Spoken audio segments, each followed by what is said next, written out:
ಈ 6ನೇ ದಿನವೂ ವಿಸ್ತಾರ ಪೋಲಿಂಗ್ ಬೂತ್ಗೆ ಭರ್ಜರಿ ರೆಸ್ಪಾನ್ಸ್ ಸಿಕ್ಕಿದೆ ಜನತೆಯಿಂದ. ವಿಸ್ತಾರ ನ್ಯೂಸ್ನಲ್ಲಿ ಸಂಸದರ ಪರ ವೋಟ್ ಮಾಡುವ ವಿಭಿನ್ನ ಕ್ಯಾಂಪೇನ್ ಇದು. 6ನೇ ದಿನದ ಕ್ಯಾಂಪೇನ್ ಇವತ್ತು ನಡೆಯಿತು. 6ನೇ ದಿನವೂ ಮತದಾರರು ಅದೇ ಎಂಥೂಸಿಯಾಸಂನಿಂದ, ಅದೇ ಶಕ್ತಿ ಮೀರಿದ ಪ್ರಯತ್ನದಿಂದ ನಮಗೆ ಮತ ಚಲಾವಣೆ ಮಾಡಿದ್ದಾರೆ. ವಿಭಿನ್ನವಾದ ಕ್ಯಾಂಪೇನ್ ಇದು. ಆಯಾ ಕ್ಷೇತ್ರದ ಮತದಾರರಿಂದಲೇ ತಮ್ಮ ಎಂಪಿಯನ್ನ, ತಮ್ಮ ಸಂಸದನನ್ನ ಆಯ್ಕೆ ಮಾಡುವಂತ, ತಮ್ಮ ಆಯ್ಕೆಯನ್ನ, ಅಭಿಪ್ರಾಯವನ್ನ ತಿಳಿಸುವಂತ ವಿನೂತನ ಪ್ರಯತ್ನ ವಿಸ್ತಾರ ಪೋಲಿಂಗ್ ಬೂತ್. ಇವತ್ತು 6ನೇ ದಿನ. 6ನೇ ದಿನವೂ ಭರ್ಜರಿ ರೆಸ್ಪಾನ್ಸ್ ಸಿಕ್ಕಿದೆ ವಿಸ್ತಾರ ಪೋಲಿಂಗ್ ಬೂತ್. ಭರ್ಜರಿ ಅಂದ್ರೆ ಭರ್ಜರಿ. ಪ್ರತಿದಿನ ನಾವು ಗಮನಿಸ್ತಾ ಇದ್ದೀವಿ, ಪ್ರತಿದಿನ ನಾವು ನೋಡ್ತಾ ಇದ್ದೀವಿ. ಪ್ರತಿಯೊಂದು ಲೋಕಸಭಾ ಕ್ಷೇತ್ರಕ್ಕೂ ಮತದಾನ ನಡೆದಾಗ, ಅಂದ್ರೆ ವಿಸ್ತಾರ ಪೋಲಿಂಗ್ ಬೂತ್ ನಲ್ಲಿ ಮತದಾನ ನಡೆದಾಗ ಅದೇ ತರದ ಪ್ರತಿಕ್ರಿಯೆ ಬರ್ತಾ ಇದೆ, ಅದೇ ತರದ ರೆಸ್ಪಾನ್ಸ್ ಬರ್ತಾ ಇದೆ. ಜನರು ಬಹಳ ಪ್ರೀತಿಯಿಂದ, ಬಹಳ ಉತ್ಸಾಹದಿಂದ ಮತದಾನ ಮಾಡ್ತಾ ಇದ್ದಾರೆ. ಕರೆಗಳ ಮೇಲೆ ಕರೆಗಳು ಬರ್ತಾ ಇದೆ, ಕರೆಗಳ ಮೇಲೆ ಕರೆಗಳು ಬರ್ತಾ ಇದೆ. ನಮ್ಮ ಸಿಬ್ಬಂದಿಗೆ ಫೋನ್ ರಿಸೀವ್ ಮಾಡಿ ಮಾತಾಡುವಷ್ಟು ಸಮಯವನ್ನೂ ಕೊಡ್ತಾ ಇದೆ. ಅಷ್ಟರ ಮಟ್ಟಿಗೆ ಜನ ಕರೆ ಮಾಡ್ತಾ ಇದ್ದಾರೆ, ಮತದಾರರು ಕರೆ ಮಾಡ್ತಾ ಇದ್ದಾರೆ. ನಿಮ್ಮ ಮುಂದೆ ಇಡ್ತಾ ಇದ್ದೀನಿ ಹಾವೇರಿ ಗದಗ ಕ್ಷೇತ್ರದ ಫಲಿತಾಂಶ. ಹೈ ವೋಲ್ಟೇಜ್ ಕ್ಷೇತ್ರ. ಮಾಜಿ ಮುಖ್ಯಮಂತ್ರಿ ಬಸವರಾಜ ಬೊಮ್ಮಾಯಿ ಅವರು ಬಿಜೆಪಿಯಿಂದ ಅಭ್ಯರ್ಥಿ. ಅದೇ ಹಾವೇರಿ ಮತ್ತು ಗದಗ ಕ್ಷೇತ್ರಕ್ಕೆ ಅಲ್ಲಿಯ ಮತದಾರರ ಅಭಿಪ್ರಾಯ ಏನು? ಯಾರು ತಮ್ಮ ಎಂಪಿ ಆಗಿ, ಯಾರನ್ನ ತಮ್ಮ ಸಂಸದನಾಗಿ ಅಲ್ಲಿಯ ಜನ ಆಯ್ಕೆ ಮಾಡ್ತಾರೆ? ಈಗಾಗಲೇ ನಮ್ಮಲ್ಲಿ ಭದ್ರವಾಗಿದೆ ಈ ಫಲಿತಾಂಶ. ನಿಮ್ಮ ಮುಂದೆ ಕೆಲವೇ ಕ್ಷಣಗಳಲ್ಲಿ ಹಾವೇರಿ ಗದಗ ಕ್ಷೇತ್ರದ ಫಲಿತಾಂಶವನ್ನು ಇಡ್ತಾ ಹೋಗ್ತೀನಿ. ವಿಸ್ತಾರ ಪೋಲಿಂಗ್ ಬೂತ್ ನಲ್ಲಿ ಸಂಸದರ ಭವಿಷ್ಯ ರೆಡಿಯಾಗಿದೆ. ಮುಂಬರುವ ಸಂಸದರ ಭವಿಷ್ಯ ರೆಡಿಯಾಗಿದೆ. ಯಾರು ಸಂಸದರಾಗ್ತಾರೆ, ಯಾರು ಸಂಸದ ಸ್ಥಾನಕ್ಕೆ ಇರ್ತಾರೆ, ಯಾರು ನಿಮ್ಮ ಎಂಪಿ ಆಗ್ತಾರೆ, ಜನ ಈಗಾಗಲೇ ಮತದಾನ ಮಾಡಿದ್ದಾರೆ ವಿಸ್ತಾರ ಪೋಲಿಂಗ್ ಬೂತ್ ನ ಮೂಲಕ. ಮಾಜಿ ಮುಖ್ಯಮಂತ್ರಿ ಬಸವರಾಜ ಬೊಮ್ಮಾಯಿ ಅವರು ಬಿಜೆಪಿಯ ಅಭ್ಯರ್ಥಿ, ಕಾಂಗ್ರೆಸ್ನ ಅಭ್ಯರ್ಥಿ ಇನ್ನೂ ಗೊತ್ತಾಗಿಲ್ಲ. ಹಾವೇರಿ ಗದಗ ಲೋಕಸಭಾ ಕ್ಷೇತ್ರದ ಸಂಸದರು ಯಾರು ಅಂತ ಕೇಳಿದಂತಹ ಪ್ರಶ್ನೆಗೆ ಅಲ್ಲಿನ ಮತದಾರರು, ಅಲ್ಲಿನ ಸಾಮಾನ್ಯರು, ಅಲ್ಲಿನ ಜನ ವೋಟ್ ಮಾಡಿದ್ದಾರೆ. ವಿಸ್ತಾರ ಪೋಲಿಂಗ್ ಬೂತ್ಗೆ ಕರೆ ಮಾಡಿ ಹೇಳುವ ಮೂಲಕ ತಮ್ಮ ಅಭಿಪ್ರಾಯ, ತಮ್ಮ ಆಯ್ಕೆಯನ್ನು ತಿಳಿಸಿದ್ದಾರೆ. ಸಾವಿರಾರು ಕರೆಗಳು ಬಂದಿದ್ವು, ಸಾವಿರಾರು ಕರೆಗಳು.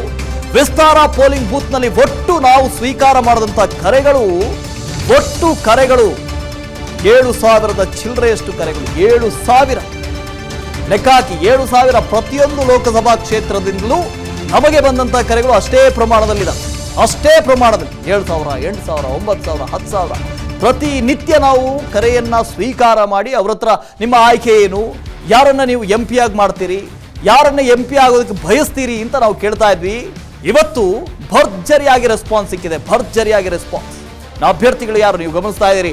ಬಸವರಾಜ ಬೊಮ್ಮಾಯಿ ಅವರು ಮಾಜಿ ಮುಖ್ಯಮಂತ್ರಿಗಳು. ಈಗಾಗಲೇ ಹಾವೇರಿ ಕ್ಷೇತ್ರಕ್ಕೆ ಇವರೇ ಅಭ್ಯರ್ಥಿ ಅಂತ ಬಿಜೆಪಿ ಕನ್ಫರ್ಮ್ ಮಾಡಿದೆ. ಟಿಕೆಟ್ ಕೊಟ್ಟು ಆಯ್ತು.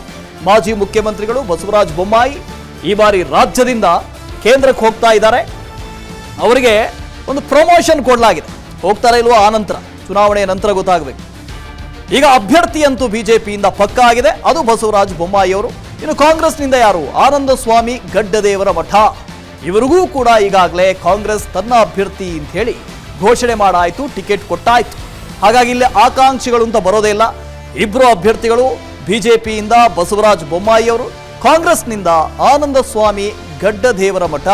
ಸಾಮಾನ್ಯ ಕಾರ್ಯಕರ್ತನಿಗೆ ಕಾಂಗ್ರೆಸ್ನಿಂದ ಟಿಕೆಟ್ ಕೊಡಲಾಗಿದೆ ಕಾಂಗ್ರೆಸ್ನಿಂದ. ನೋಡೋಣ ಈ ಜೀಪ್ನಲ್ಲಿ ಯಾರೆಲ್ಲ ಹತ್ಕೊಂಡು ಬಂದಿದ್ದಾರೆ ಅಂತ ನೋಡ್ತಾ ಇರಿ. ಹಾವೇರಿಗೆ ಬಸವರಾಜ ಬೊಮ್ಮಾಯಿ ಅವರು ಬಿಜೆಪಿಯ ಮಾಜಿ ಮುಖ್ಯಮಂತ್ರಿ, ಬಿಜೆಪಿ ಧುರೀಣ ಅಭ್ಯರ್ಥಿ. ಇನ್ನೊಂದು ಕಡೆ ಕಾಂಗ್ರೆಸ್ನಿಂದ ಆನಂದ ಸ್ವಾಮಿ ಗಡ್ಡದೇವರ ಮಠ. ಈ ಇಬ್ಬರ ಮಧ್ಯೆ ಜಂಗಿ ಕುಸ್ತಿ ಆಗತ್ತೆ ಹಾವೇರಿಯಲ್ಲಿ. ಇವತ್ತು ಚುನಾವಣೆಯ ದಿನಾಂಕವೂ ಕೂಡ ಘೋಷಣೆಯಾಗಿದೆ. ಮೇ 7ನೇ ತಾರೀಕು ಮತದಾನ ಆಗುತ್ತೆ. ರಾಜ್ಯದಲ್ಲಿ 2 ಹಂತದಲ್ಲಿ ಮತದಾನ ಆಗುತ್ತೆ. ಏಪ್ರಿಲ್ 26, ಮೇ 7. ಗದಗ ಹಾವೇರಿ ಕ್ಷೇತ್ರಕ್ಕೆ ಉತ್ತರ ಕರ್ನಾಟಕದ ಭಾಗ ಆಗಿರೋದ್ರಿಂದ 2ನೇ ಹಂತದಲ್ಲಿ ಮತದಾನ ಆಗುತ್ತೆ. ಮೇ 7ನೇ ತಾರೀಕು ಹಾವೇರಿ ಗದಗ ಲೋಕಸಭಾ ಕ್ಷೇತ್ರಕ್ಕೆ ಮತದಾನ ಆಗುತ್ತೆ. ಹಾಗಾದ್ರೆ ವಿಸ್ತಾರ ಪೋಲಿಂಗ್ ಬೂತ್ ಏನು ಹೇಳುತ್ತೆ? ಹಾವೇರಿ ಗದಗ ಲೋಕಸಭಾ ಕ್ಷೇತ್ರದ ಫಲಿತಾಂಶ ಏನು? ನಮ್ಮ ವಿಸ್ತಾರ ಪೋಲಿಂಗ್ ಬೂತ್ ನಲ್ಲಿ ನಿಮಗೆ ಎಕ್ಸ್ಕ್ಲೂಸಿವ್ ಆಗಿ ಈ ಫಲಿತಾಂಶವನ್ನು ಕೊಡ್ತಾ ಇದ್ದೀವಿ. ಫಲಿತಾಂಶ ಏನು? ವಿಸ್ತಾರ ಪೋಲಿಂಗ್ ಬೂತ್ಗೆ 6ನೇ ದಿನವೂ ಭರ್ಜರಿ ರೆಸ್ಪಾನ್ಸ್ ಸಿಕ್ಕಿದೆ. ಭರ್ಜರಿ ರೆಸ್ಪಾನ್ಸ್ ಸಿಕ್ಕಿದೆ. ವಿಸ್ತಾರ ನ್ಯೂಸ್ನಲ್ಲಿ ಹಾವೇರಿ ಗದಗ ಕ್ಷೇತ್ರದ ಫಲಿತಾಂಶವನ್ನು ನಿಮ್ಮ ಮುಂದೆ ಇಡ್ತಾ ಇದ್ದೀನಿ. ಕ್ಷಣದಲ್ಲಿ ಹಾವೇರಿ ಗದಗ ಕ್ಷೇತ್ರದ ಭವಿಷ್ಯದ ಸಂಸದರು ಯಾರು? ಹಾಗಾದ್ರೆ ಯಾರಾಗ್ತಾರೆ ಭವಿಷ್ಯದ ಸಂಸದರು? ಆನಂದ ಗಡ್ಡದೇವರ ಮಠ ಆಗ್ತಾರ ಅಥವಾ ಬಸವರಾಜ ಬೊಮ್ಮಾಯಿ ಅವರಾಗ್ತಾರ? ಕಾಂಗ್ರೆಸ್ಸೋ ಬಿಜೆಪಿನೋ ಯಾರಾಗ್ತಾರೆ? ಇವತ್ತು ಜನರಲ್ಲಿ ಇದನ್ನೇ ನಾವು ಕೇಳಿದ್ವಿ. ಇಬ್ಬರು ಅಭ್ಯರ್ಥಿಗಳಿದ್ದಾರೆ.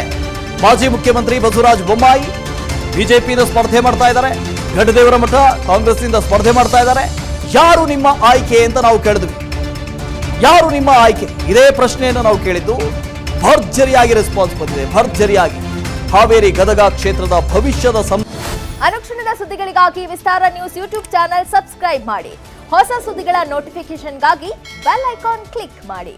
ಲೇಟೆಸ್ಟ್ ಅಪ್ಡೇಟ್ಸ್ಗಾಗಿ www.vistaranews.com ವೆಬ್ಸೈಟ್ಗೆ ವಿಸಿಟ್ ಮಾಡಿ. ಅಂಗೈಯಲ್ಲೇ ಜಗತ್ತಿನ ಸುದ್ದಿ ತಿಳಿಯಲು ವಿಸ್ತಾರ ನ್ಯೂಸ್ ಕನ್ನಡ ಆಪ್ ಡೌನ್ಲೋಡ್ ಮಾಡಿ.